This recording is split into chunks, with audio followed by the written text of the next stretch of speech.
Hello everyone, I'm Gareth Edmondson, Studio Director at Creative Assembly. Thank you for joining us. In just a few minutes' time, the amazing teams working on Total War Warhammer 3 will share with you some exciting updates on the development. Before that, I would just like to take a moment to reflect on the past year at Creative Assembly. Now, I recognise that we've been fortunate and have continued to be successful despite the global pandemic. And I'd like to thank our incredible support and IT teams here at Creative Assembly. It was a monumental undertaking to move all our global operations to be fully remote March last year. Yet we did it, and we got our teams up and running and working from home within a few days. In fact, during the last year, whilst working remotely, we've grown by 20% and recently announced the opening of a third development studio in the UK for when we return to our studios later this year. We're now the largest UK developer with 800 employees representing 46 nationalities based across our 4 studios in West Sussex, UK and Bulgaria. We've adapted and continue to make games from home, and that's a testament to the talent, passion and creativity of our fantastic teams. We also work to support both our local and global communities throughout this difficult time. For example, we gave away nearly 5 million copies of a Total War title to support the UK government's initial stay-at-home campaign. We gave £10,000 to our local food bank, £10,000 to our charity of the year, Click Sergeant, who support young people with cancer and their families. And with the help of our players, we raised an additional £76,000 donation via game sales. We're also continuing our efforts in our education work by supporting disadvantaged students who did not have access to tech at home by providing laptops, and also opening a new scholarship program with Teesside University for disadvantaged and minority students. And we continue to speak to thousands of students across the globe to support their career aspirations. As for the reason why you're here today, well, we announced Total War Warhammer 3, the last instalment of the trilogy, back in February. The reception to our trailer has been incredible, and we've loved seeing your reactions and comments. This month, we celebrate the 5-year anniversary of the Total War Warhammer franchise. It's been an incredible journey, and for this, I'd like to thank our partners at Games Workshop and each and every person at CA who contributes so much to our creations. And also, of course, our fans. Thank you for believing in us, and thank you for your continued support. We can't wait to show you more of Warhammer 3, so stick around as we're about to start. Enjoy the show.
everyone, and thank you for joining us for the first Total War Warhammer 3 Showcase event.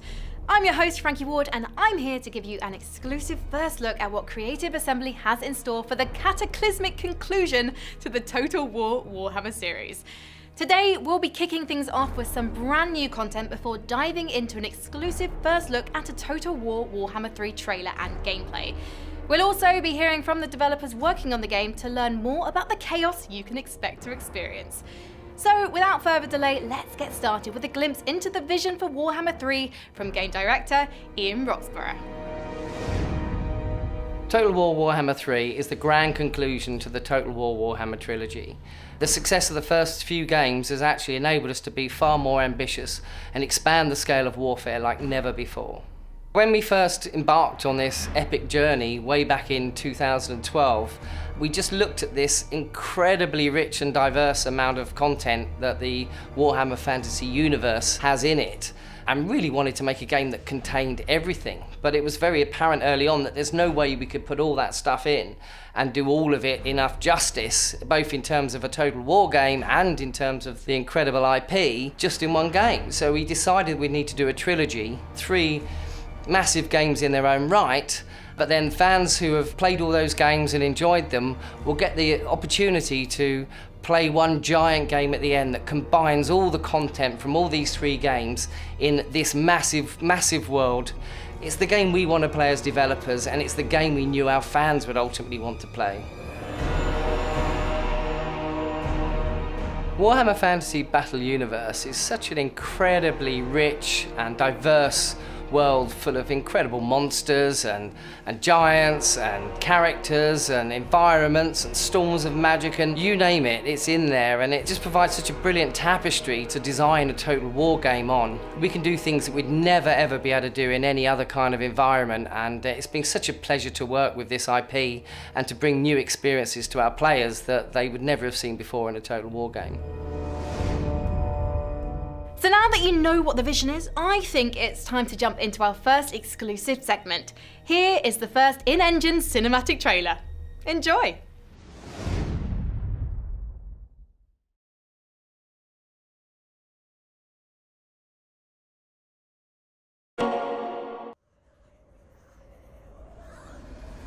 Key slave.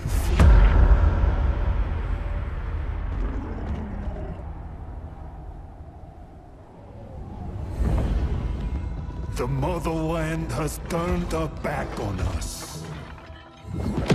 Exiled to a wasted land. Brothers and sisters betrayed. Whilst the meek cling to power. Is it just?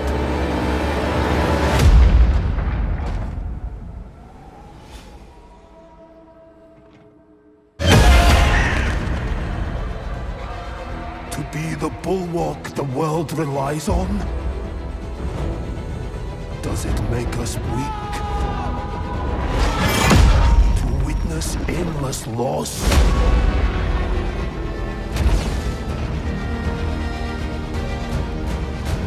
Do we falter?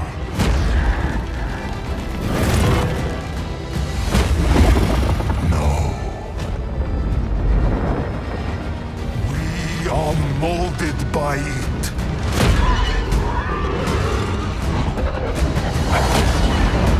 Forged hot against an anvil of ice. Rage consumes us.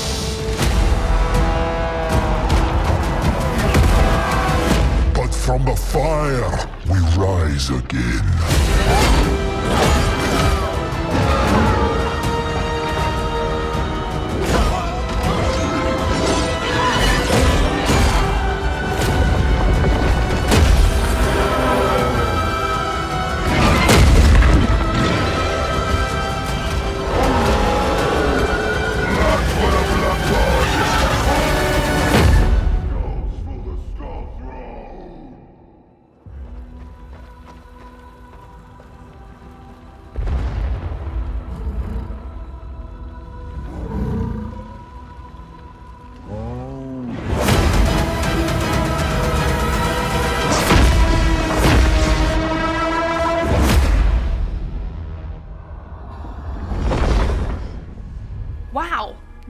had everything. Giant elemental bears, bloodthirsty demons, and one cold-blooded ice witch that you wouldn't want to mess with.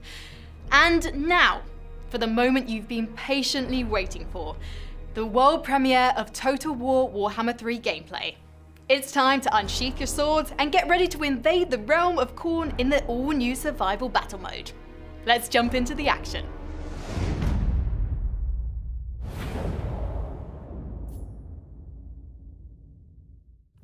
Here it is, the first look at Total War Warhammer 3 gameplay. Today we'll be testing our mettle in an epic new game mode, Survival Battle. Survival battles drop us into the heart of enemy territory. To prevail, we'll need to deploy our defenses by spending supplies on a variety of barricades, projectile towers, traps, reinforcements, and buffs. In this particular survival battle, we're taking the fight to Khorne, seizing 3 victory points as we progress through the ruined fort with the Brass Citadel and its gatekeeper as our goal. But our invasion into Khorne's domain will be hard fought. We'll be repelling 3 waves of lesser demons before going toe-to-toe with an exalted bloodthirster. As the battle begins, we find ourselves immediately set upon. Some quick flanking and a blast of Katarin's ice magic sets us up for a swift initial win. Now that the way ahead is clear, we can progress to capture the first victory point and start our defensive preparations. We'll use our structures, which have been built from salvage found in Khorne's realm, to our tactical advantage. They'll help us herd our foes into kill zones so we can take control of and maintain the battle's flow. We'll place barricades on either side of the victory point and block off all easy routes up the main ramps. This will funnel the bulk of the demons towards the side ramps, where our Tsar Guard will hold the line. Meanwhile, our towers, Kossars, and Katarin will tear them apart. Here they come.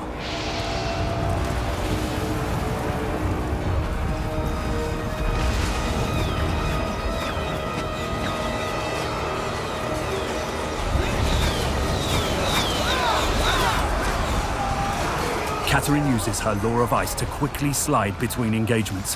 To help ease the load on our Tsar Guard, we'll use her devastating Frost Fang ability and Heart of Winter spell.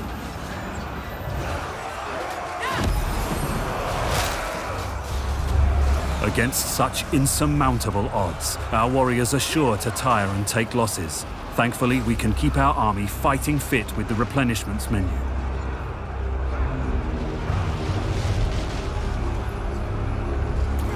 Likewise, we can dramatically improve a unit's performance with the upgrades menu, where we'll buff weapons, armor, and other essential items. But that won't be enough to take us to the Brass Citadel. We'll need to call fresh troops into the slaughter with the recruitment menu.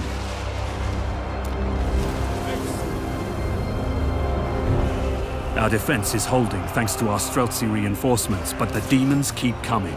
Our goal lies beyond the first victory point, and we need to press onwards. With the bulk of the enemy in one convenient narrow corridor, a decisive charge from our winged lancers should put a swift end to their assault.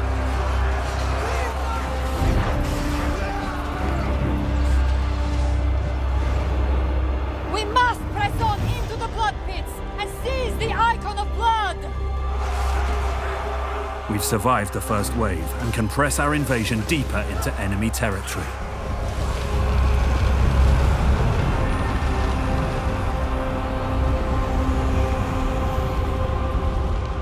The defense of the second point begins shortly. We've only a brief respite before the demonic hordes come anew, and haven't much time to arrange our units and structures. As we progress, we'll expand our pool of available troops, summoning higher-tier units to meet the challenge of an ever-growing threat.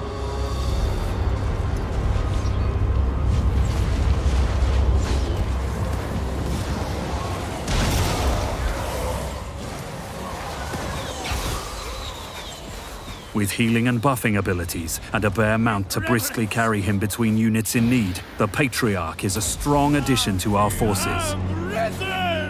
Many a Chaos slave has fallen to Little Grom's ancient and roaring fusillades. Fighting alongside it stokes pride into the hearts of all Kislevites. And rightfully so. Right now, Little Grom, with help from the Ice Guard and other units, is making steady work of the demons assaulting our western wall.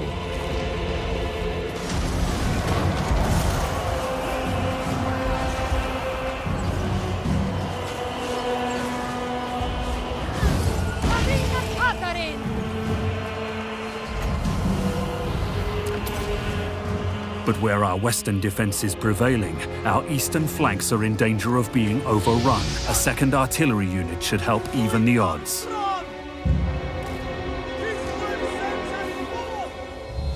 Although advancing's our primary focus, we'll leave a rearguard to protect the bulk of our army. Losing a victory point and getting flanked now could spell disaster. One final push to the boiling moat! We must seize the icon of torment and tempt Khorne's gatekeeper from his lair! Here we make our final push. Tired and bloodied from our march into chaos, we face two waves of demons, bolstered with heroes, cavalry, artillery, and the gatekeeper himself. Now is the time to rain the full force of Ursun's wrath down upon our foes, and do our best to survive. But to endure the coming storm, we'll need Kislev's fiercest defender. Despite Khorne's overwhelming numbers, we're standing strong. Kislev's superior ranged capabilities mixed with the staunch bulwark of the Tsar Guard and the capacity to restore our troops from the replenishment menu and the Patriarch's abilities means we're deeply entrenched. With that in mind, we can stand to be a bit more aggressive. With so many demons packed together tightly, Katarin's Frostfang ability and her other offensive spells prove ruinous. And with Khorne focused on piercing our Tsar wall, we can unleash our Warbear Riders and other cavalry to wreak havoc in their flanks. Add the Elemental Bear's ranged Elemental Breath ability and a continuous rain of fire from our Little Grom units, and we soon find ourselves prevailing against the third wave. Prepare for the fight of your lives! Here he is, the Gatekeeper, an exalted bloodthirster. This greater demon of Khorne is war, brutality, and murder incarnate. No mortal man could hope to stand against one and survive. Thankfully, we have a giant ice bear. If we're not careful, Khorne's Gatekeeper will systematically devastate and rout our infantry, sowing discord and creating holes in our wall. We need to keep him focused on the Elemental Bear whilst peppering him with ranged attacks and spearing him with our anti-large infantry, like the Ice Guard. The quicker we tank the Gatekeeper down, the sooner we claim victory. The combined might of Katarin's magic, the Elemental Bear's ferocity, and the continuous assault of our army is too much for even Khorne's greatest of champions. We stand triumphant. But Khorne is not the only dark god with a realm in this accursed place. The battle is won, but the war goes on.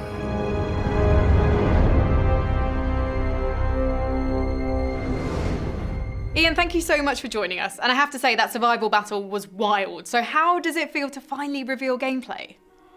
Well, thank you. Yeah, it's been brilliant.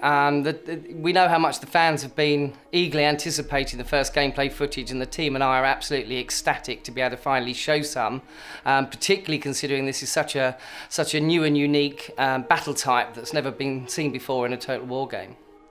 The Realms of Chaos seem like a really bold design choice. Why have you decided to go beyond the mortal planes to include them? Well, first of all, it was always our intention to actually explore the entire Warhammer fantasy universe within the trilogy, and splitting up the four gods in this way has really given us an opportunity to look at each of them in more detail, because they're so incredibly rich and diverse in terms of their content. And the Chaos Realms themselves are a crazy place with incredible environments, and it's really given us a chance to explore new features and gameplay and bring some creativity and innovation that players may not have expected to see from the third game. Opening up the Chaos Realms has quite literally given us brand new dimensions to be able to explore in terms of gameplay and features. Is there anything you're specifically hoping players take away from their experience with the game? Well, first of all, I just want the fans who have played the game to really feel like we've ended off the trilogy in the best possible way and gone out with a big bang and made it the very best Total War Warhammer game we possibly could have.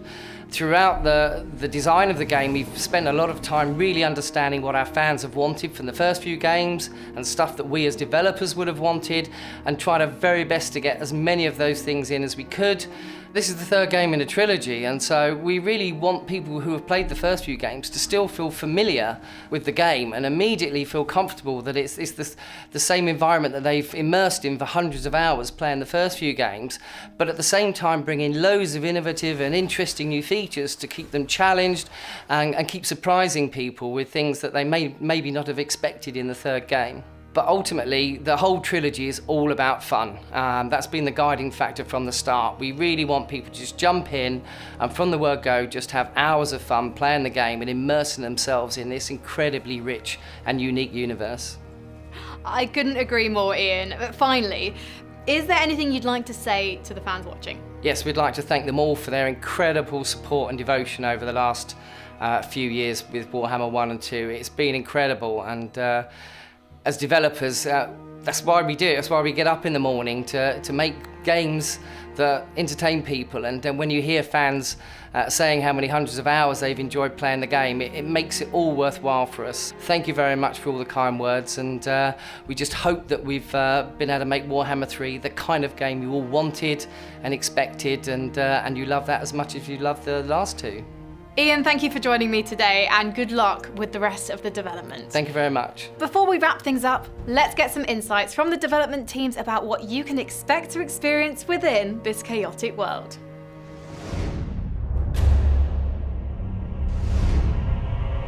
In Total War Warhammer 3, we'll be venturing to some of the most deadly and mysterious regions of the Warhammer Fantasy Battles universe. In Warhammer 1, we were in the Old World. In Warhammer 2, we ventured to the New World, within Lustria and Nagorond. In Warhammer 3, we'll be venturing to Kislev, to the very top and west underneath the Chaos Realms, who have been the bulwark of humanity, keeping the human civilization safe from the constant chaos incursion. But to the east, we have the mysterious, private and very ancient civilization of Grand Cathay.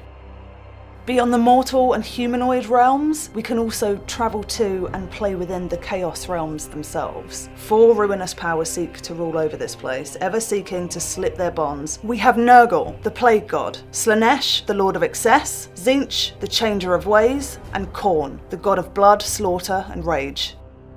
The inclusions of areas like the Chaos Realms has given us the opportunity to showcase the most visually distinct gameplay in Total War history. It's also allowed the design teams to really experiment and innovate with new gameplay features such as the survival battles, which really accentuates the horror and majesty of these demonic realms. The focus on the eastern fringes of the map has really allowed us to explore never before seen races in such detail in any Warhammer IP.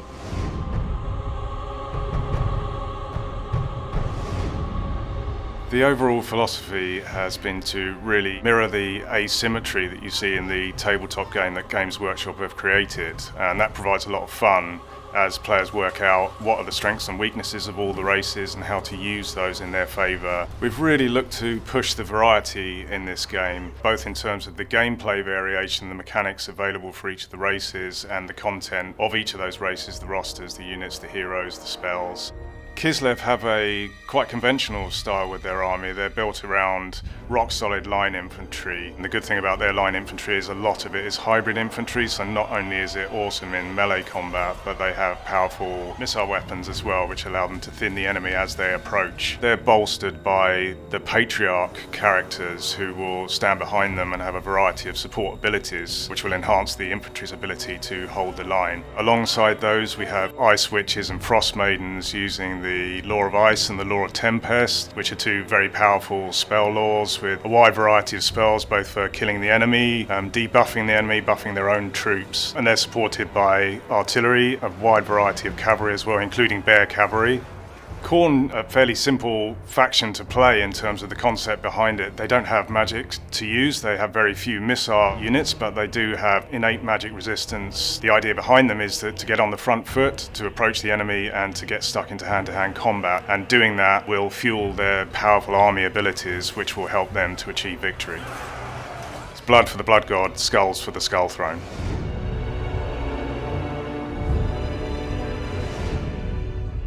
The thought behind survival battles is We really wanted to get the players immersed in the realm of chaos. So once you've invaded it, you're basically going up to one of the Chaos Gods' backyards and you're trying to kick the door in, essentially. We really wanted to show off the scale of that, be it with the map, the amount of units that you're fighting against, and the tools that you have in your arsenal to defeat them. This also gave us the opportunity to add in new features, such as building defensive structures, allowing your units to be summoned within battle, and you can upgrade and replenish them. We're also hoping that when players go into these battles, use all these new features, they can overcome the horde of demons that attack them and, really come away with a great sense of accomplishment, knowing that you've bested one of the Chaos Gods' armies.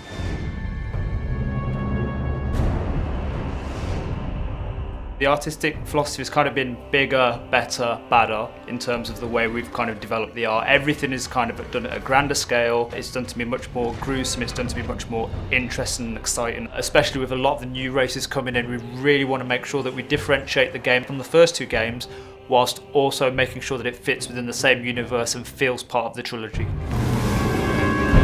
The Elemental Bear was a really interesting character. We did originally look at how can we approach it. Should it be done in a more ethereal look? So should it be more ghostly, more spell-based? Or should it be much more of a physical entity? Is it something that is physically created, or is it something that is generated by the army or via a spell? And so we came up with a nice compromise where a spell is cast and then the unit kind of comes together out of a pile of snow and trees and rocks from the ground, and it turns in this massive entity basically, which is just capable of crushing vast swaths of units. And I think both us and Games Workshop were really happy with the approach, especially once we handed it to the animation team and really saw it moving. It's something unlike anything any players have seen before in game. In contrast to the Elemental Bear, for Khorne we've got the Bloodthirster, who is very much an equivalent in terms of the size. They're both quite ginormous, both quite massive, running around with an axe and a whip. And when you imagine these kind of units both attacking each other in battle, and you see these humanoid units running around, scurrying around their legs, you get this feeling from an old kaiju movie of these huge monstrous units taking each other on, and it really emphasises the scale difference between the races and the factions that we're going for this time around in this game. From an artistic point of view, we really want players to take away how big and bold we've really taken the franchise with this third game. We're really going to introduce quite a lot of new characters, quite a lot of interesting and diverse visual identity, which will really separate this from the first two games. From the gameplay point of view, we really want to show that we've taken the experience that players are familiar with from Warhammer 1 and 2 and really polished it and refined it, whilst also introducing some nice little surprises in there that will really make it the best playing Total War Warhammer game we've ever made.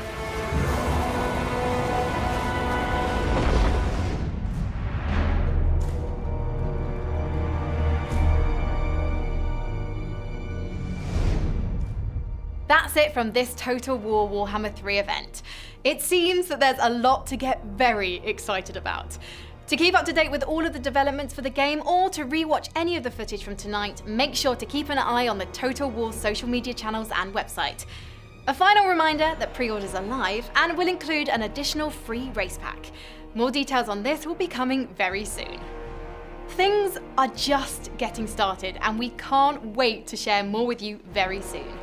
From the Total War team and I, we really hope you enjoyed watching.